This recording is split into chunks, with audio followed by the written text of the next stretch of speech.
जय हिंद दोस्तों। आज हम बात करने वाले हैं प्रमुख भारतीय शासक तथा उनको प्रदान की गई उपाधियों के बारे में। जैसे देखिए औरंगजेब को कौन सी उपाधि प्रदान की गई थी? जिंदा पीर की। तो देखो औरंगजेब में जेब जो है, जेब में जा आ रहा है तो जस क्या हो जाएगा? जिंदा पीर। जस क्या हो जाएगा? जिंदा पीर। जस क्या हो जाएगा? जिंदा पीर। तो औरंगजेब को कौन सी उपाधि प्रदान की गई? जिंदा पीर। औरंगजेब को कौन सी उपाधि? जिंदा पीर। जस से जिंदा पीर। देखो पुलकेशिन द्वितीय को कौन सी उपाधि प्रदान की गई? परमेश्वर। देखो पुल पा, पहला अक्षर क्या है? पा। तो पास क्या हो जाएगा? परमेश्वर। पास क्या हो जाएगा? परमेश्वर। तो पुलकेशिन द्वितीय को परमेश्वर की उपाधि। उसी प्रकार देखिए महेंद्र वर्मन प्रथम को कौन सी उपाधि प्रदान की गई? विचित्र चित्त की उपाधि। महेंद्र वर्मन प्रथम को विचित्र चित्त की उपाधि प्रदान की गई। देखिए मान लीजिए क्या, जब द्वापर युग में या त्रेता युग में जब भगवान राम का जन्म हुआ था तो क्या आपने सुना होगा कि परशुराम महेंद्र वर्मन पर्वत पर तपस्या कर रहे थे। तो महेंद्र वर्मन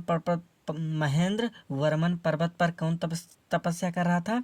परशुराम। महेंद्र वर्मन पर्वत पर कौन तपस्या कर रहा था? परशुराम। तो देखो महेंद्र वर्मन मतलब परशुराम। तो परशुराम कैसा चित्त के मनी रहा?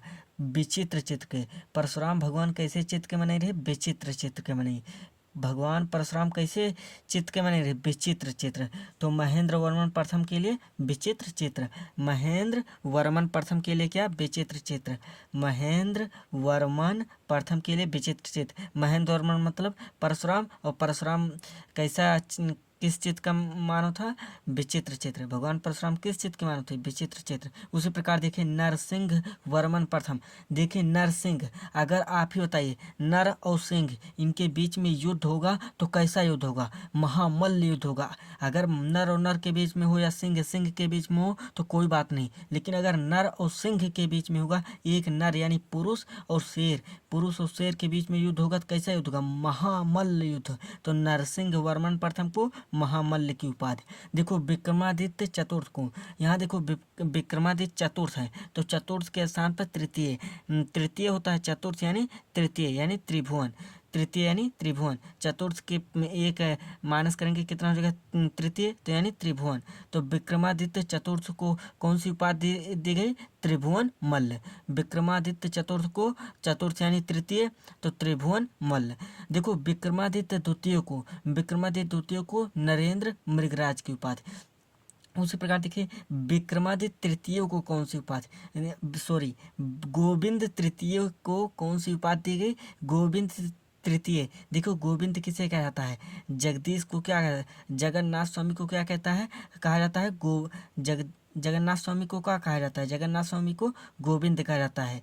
जगन्नाथ स्वामी को क्या कहता है? गोविंद।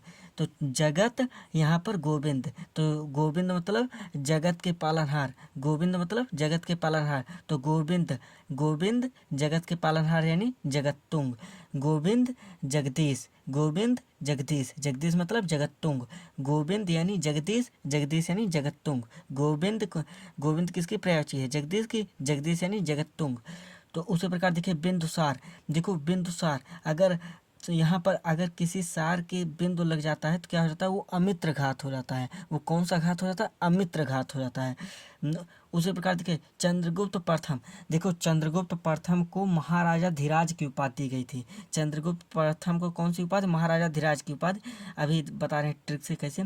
देखो चंद्रगुप्त द्वितीय को विक्रमादित्य की उपाधि। तो चंद्रगुप्त द्वितीय है तो द्वितीय याद कर लीजिए। द्वितीय है तो द्वितीय। कौन द्वितीय? विक्रमादित्य। चंद्रगुप्त द्वितीय को विक्रमादित्य की उपाधि। देखो हर्षवर्धन को कौन सी उपाधि? शिलादित्य। इसे कैसे याद करेंगे? हर्ष में देखो दूसरा अक्षर क्या है? सा, तो सास क्या हो जाएगा? शिलादित्य। सास क्या हो जाएगा? शिलादित्य। हर्षवर्धन में दूसरा अक्षर सा, सास क्या हो जाएगा? शिलादित्य। तो हर्षवर्धन को शिलादित्य। चंद्रगुप्त द्वितीय में द्वितीय दा, तो क्या हो जाएगा? दैत्य। तो चंद्रगुप्त द्वितीय को विक्रमादित्य। कौन सा आदित्य? विक्रमादित्य।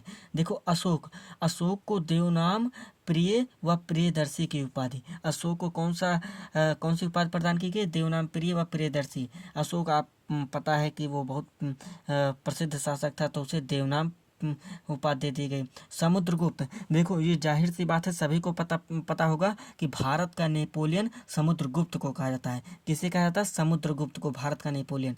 देखो जहाँ अशोक को देव नाम की उपाधि दी गई, वहीं कनिष्क को देवपुत्र की। ये डिफरेंस है यहाँ पर, यहाँ डिफरेंस आपको बनाना होगा, वरना आप ही कंफ्यूज हो जाएंगे। जैसे अशोक को क्या देव नाम, और कनिष्क को क्या देवपुत्र। तो ये कन्फर्म रहना चाहिए कि देव नाम किसे दिया गया है? कनिष्क। कनिष्क को देवपुत्र, अशोक को देवनाम। कुतुबुद्दीन ऐबक। कुतुबुद्दीन ऐबक को कौन सी उपाधि दी गई? कुतुबुद्दीन ऐबक को कौन सी उपाधि दी गई?